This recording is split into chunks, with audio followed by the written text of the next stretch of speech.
Hapsay ug normal pa ang sitwasyon sa pagdagsa sa mga pasahero sa Cebu North Bus Terminal. 24 oras kining gibantayan sa kapulisan sa Mandawi aron masiguro ang kaluwasan sa mga pasahero. Ani ang report ni Chelo Valiana.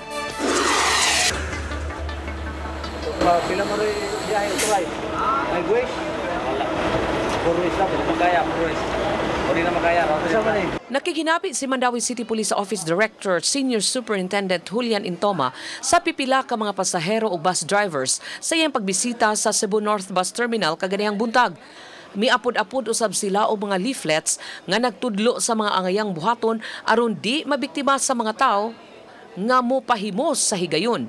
Usa sa gitutukan sa direktor mao ang pagpayuhot o pagpalusot og mga pabuto nga supak sa balaod. Gumawa nga ato silang ipahinumduman plus ang ato yung isang pahinumduman nga nasulod sa mong flyers kana yung paglikay nato ng mga pabuto na sobra gyud kadagko. Samtang nabantayan ni Nemesio Lumapak, supervisor sa Cebu North Bus Terminal, nga dugangan og mga Blue Guard ang North Bus sa pagdasok na unya sa mga pasahero. Andam na usab sa Intoma nga modestino og dugang pulis kung gikinahanglan kini alang sa seguridad sa terminal ug sa mga pasahero.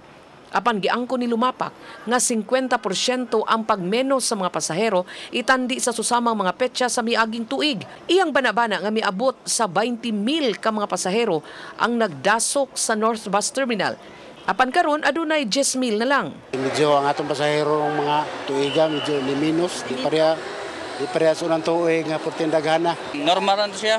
Ya pa kalit la ba.